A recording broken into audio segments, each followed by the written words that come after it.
Hi there, everyone. It's 4 o'clock in New York. One of the defining missions of Donald Trump's second term as president has been to do whatever he can think of to erase the humiliation of his defeat in 2020 to President Joe Biden. Donald Trump has made it abundantly clear what he wants in that regard from the nation's director of national intelligence in helping him pursue that mission. But, that is the person who heads the nation's 18 intelligence agencies. That job was created after 9/11 to keep us safe. And that is someone who, in Trump's view, should not just indulge his election conspiracies, but help him act them out and relitigate the 2020 presidential election. Today, in his confirmation hearing to be the next director of national intelligence on a permanent basis, Jay Clayton did just that. He was repeatedly given opportunities to differentiate himself from former DNI Tulsi Gabbard and current acting DNI Bill Pulte when it comes to their attachment to Donald Trump's election delusions, and he could not answer the simple question about whether Joe Biden won the 2020 election. Watch. Do you deny that Joe Biden won the 2020 election? Senator, I'm not an election denier. Joe Biden was certified as the president of the United States. Can you tell me why Joe Biden was certified as the winner of the 2020 election? I'm going back to my constitutional law here, but I don't want to continue to have a debate about this, but I believe he had the most electoral votes. So he won the election? He followed our process, had the most electoral votes, was declared the winner. And who has the most electoral votes? Is it the person that wins or the person that loses? I think that's your characterization. You're here asking for the support of senators to lead America's intelligence community. We've established that you have an obligation to be honest and forthright with this committee and with the American public, but you refuse to answer a simple matter of fact about the 2020 election. Is that right? No, that's not right. Then answer the question. Who won the 2020 election? I have answered the question. Answer it. What is your answer? I've given you my answer. What is your answer? You refuse to answer a basic question about who won a presidential election? No, but you asked to lead America's intelligence community? Isn't it humiliating to be unable to answer this question, to have to indulge the president's delusions? We know, you know, everybody in this room knows the truthful answer to that question. Why can you not give it? I think I gave you the answer. Notably, the lack of an answer, the lack of an ability of a permission structure, if you will, for Jay Clayton to answer that Joe Biden won the 2020 election. He won it decisively.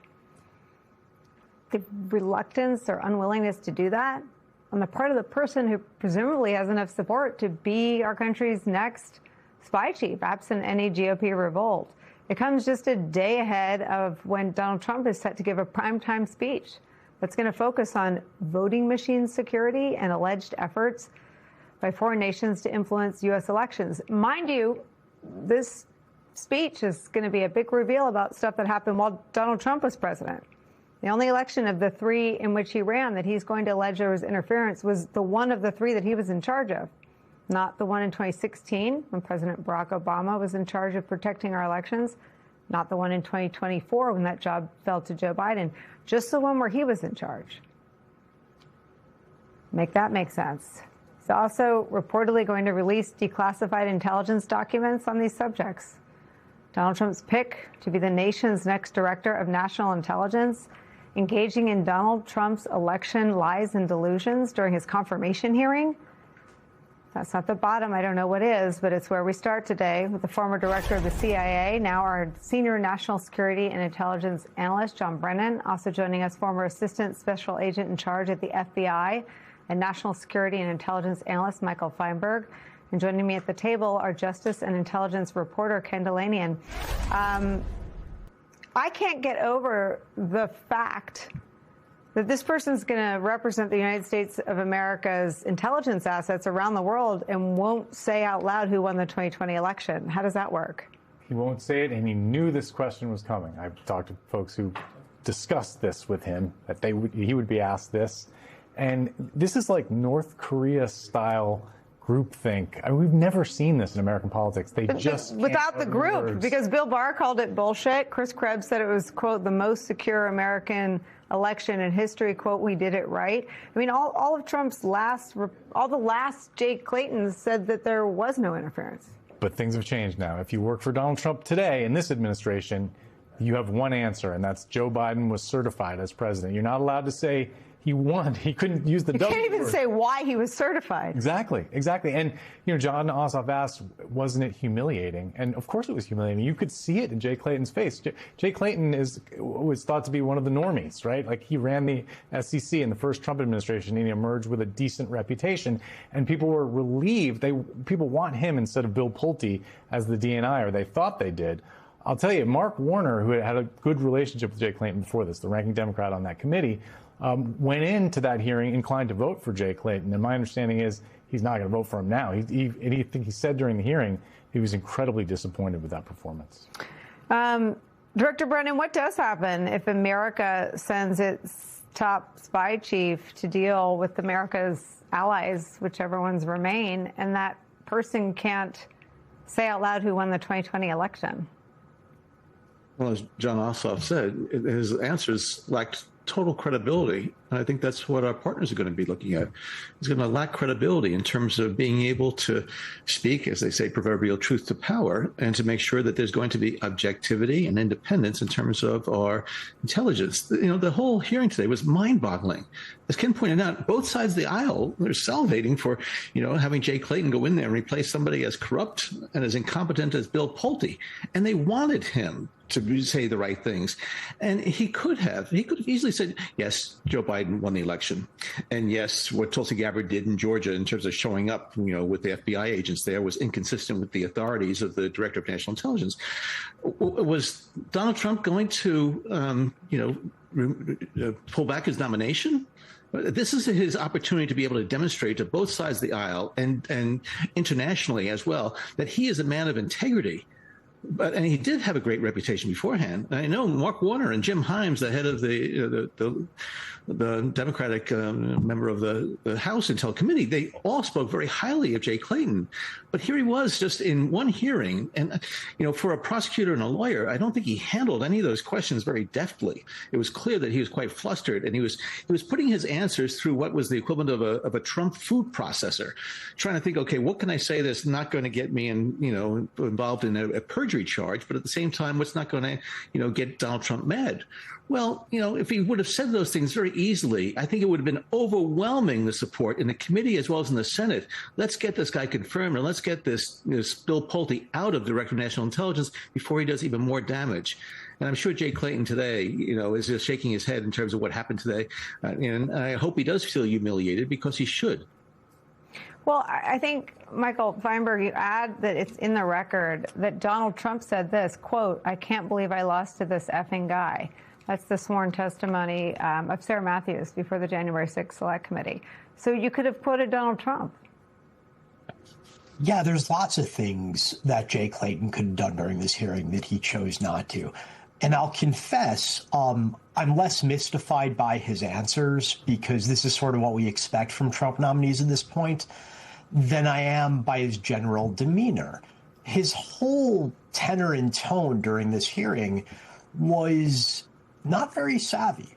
If he gets this job, which, given the way that Republican senators get behind each other, he probably will. I mean, let's be honest. But if Congress flips in the midterms, he's going to have to deal with all these people. And the first opportunity that he had to build trust, instead he struck a match and threw it in a pool of gasoline. These are the people on the Select Committee for Intelligence or their House counterpart who he is going to have to brief. These are the people who are going to approve his budget. These are the people who are going to have oversight of his operations and analysis. Like, he needs to interact with Congress as the Director of National Intelligence. He did not show that baseline understanding today. I think for a lot of reasons, I'm going to show you more of Jon Ossoff's questioning of Jay Clayton. Are you aware that Director Gabbard was present at the Fulton County raid in Georgia earlier this year? You discussed that with me yesterday in your office. Are you aware that Director Gabbard was present at the Fulton County raid earlier this year? You brought it to me, my attention. What is going yesterday. on here? You've said at the beginning of this you have an obligation to be honest and forthright with the committee. I'm asking a very simple question. Are you aware that Director Gabbard was present at the Fulton County raid earlier this year? Yes or no? Are you aware? I was. You won't answer that question either. I just said I was made aware of it by you yesterday.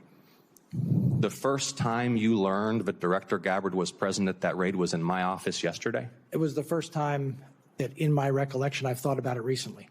Now, was I aware of it before? What? Are you aware that former Director Gabbard testified that her presence at the raid was, quote, requested by the president? I'm not aware of that until now.